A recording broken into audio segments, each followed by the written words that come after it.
এই শবে বরাত এটা নিয়ে ইখতিলাফের কিছু নাই, এই কারণে যেহেতু সকল মতের মানুষের মতোই যেটা হাদিসে নিশ্চিতভাবে এটার বর্ণনা আছে আলহামদুলিল্লাহ। নাকি এখন আমি দেখি যে অনেক সময় ভুল বুঝাবুঝি হয় আমাদের মধ্যে, যেমন অনেক জ্ঞানী মানুষকেও এর কথা আমরা বলতে শুনি যে যারা পড়াশোনায় অনেক প্রাগ্রসর, কিন্তু এইভাবে বলেন যে আমি শবে বরাত অর্থাৎ ভাগ্য রজনী বললে আমি এটা মানি না, কিন্তু শবে বরাত অর্থ ভাগ্য রজনী এ কথা কে বলল?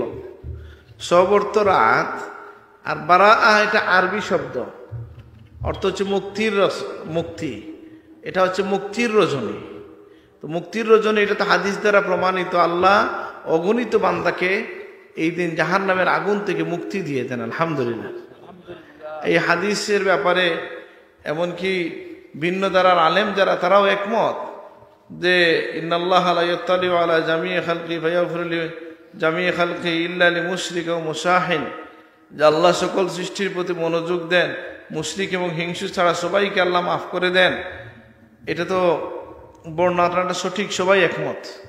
সুতরাং আমরা চাইব সামনের যে আমাদের যে মুক্তির রজনী আসতেছে সেই রাতেরকে যেন আমরা আমল করতে পারি, এবং এই শবে বরাতের আমলগুলো মাথায় আপনি আগে থেকে সব করে নেবেন যে কি করা। আল্লাহ রসুল এই দিনে কি করেছেন, যে আল্লাহ রসুল জিয়ারত করেছেন, দীর্ঘ সিজদা দিয়েছেন, দোয়া করেছেন, উম্মতের জন্য, মুমিন মুমিনাতের জন্য দোয়া করেছেন।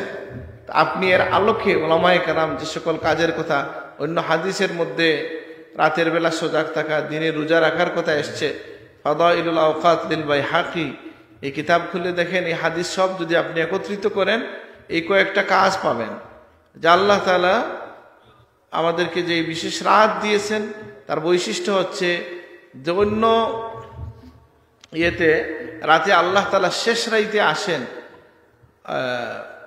আল্লাহর রহমতের আগমন ঘটে শেষ রাতে কোথায়? প্রথম আসমানে এসে ডাকেন। আর এই শবে বরাতে মাগরিবের পর থেকে আল্লাহ ডাকতে শুরু করেন আলহামদুলিল্লাহ, এবং বলেন যে হাল মিন সাইল, হাল মিন মুস্তাগফির, হাল মিন মুবতালা, আলা কাজা আলা কাজা, এইভাবে আল্লাহ তাআলা ডাকতে থাকেন। সুতরাং আমাদের কাজ হচ্ছে যে আমরা এই রাতকে কাজে লাগাবো, এবং রাসূলুল্লাহ সাল্লাল্লাহু আলাইহি ওয়াসাল্লামের জীবন থেকে যেটা আমরা জানতে পারি যে তিনি জিয়ারত করেছেন, আমরা জিয়ারত করতে পারি। তাইলে একটা জায়গায় জিয়ারত করলেই হয়? সব জায়গায় জিয়ারত থেকে যাইতে হবে না। এক জায়গায় জিয়ারত করলেন, সকলের জন্য দোয়া করলেন, কোরআন তেলাওয়াত করতে পারেন, জিকির আজকার দুরূদ শরীফ পড়তে পারেন, আপনি সালাত আদায় করবেন, বেশি বেশি দোয়া করবেন, কান্নাকাটি করবেন, পরের দিন সম্ভব হলে রোজা রাখবেন। আল্লাহ আমাদেরকে তৌফিক দান করুন, আমিন। শবে বরাত যেহেতু লাইলাতুন নিসফ মিন শাবান না বললে আমি এটা মানতে পারি না, বললে নামাজ রোজাও বাদ দিবেন? নামাজ রোজা কি আরবি না ফার্সি? বুঝলাম না, ফার্সি তো। এখন যদি কেউ বলে এটা তো কোরআন হাদিসে নাই, আছে কি নাই? কোথায় আছে? বলে কোরআনে সালাত আছে, সৌম আছে। আমাদের দেশের রাষ্ট্রীয় ভাষা, ইসলামী স্টেটগুলোর ভাষা, রাজাদের ভাষা ছিল কি ফার্সির জন্য এটা অনুবাদ হয়ে আসছে নাকি? এখন যদি কেউ সালাত সৌম বলতে পারেন ভালো বলেন, আবার এটা কোনো ভাষার সাথে আল্লাহর কোনো শত্রুতা নাই, বুঝেন না কথাটা? এটার জন্য আপনি পেরেশান হওয়ার কিছু নাই। যদি বলেন খারাপ না, সালাত সৌম বলেন, কিন্তু এই জন্য কি বলবেন যে সালাত সৌম না বললে আমি আর নামাজ রোজা করব না? এটা করা যায়? ঠিক তেমনি ভাবে এই কথা বলা যাবে না যে শবে বরাত বললে আমি মানবো না, লাইলাতুন নিসফ মিন শাবান বললে মানবো। বলে দুইটা তো একই, এটা হচ্ছে আরবিতে আর এটা হচ্ছে ফার্সিতে, এবং এটা ওইখানে মানাল হাদিস নিয়ে নেওয়া হয়েছে। এখন বাঙালি অনেকে আছে বরাত অর্থ মনে করে কপাল ভাগ্য নাকি দা, এটা মনে করা যাবে না। যদি কেউ মনে করে এটা ভুল, বুঝেন নাই? ভাগ্য রজনী কোনটা? ভাগ্য রজনী হচ্ছে 27 তারিখেরটা, মানে লাইলাতুল কদর, যেটা আমরা সবাই নির্ধারিতভাবে জানি না।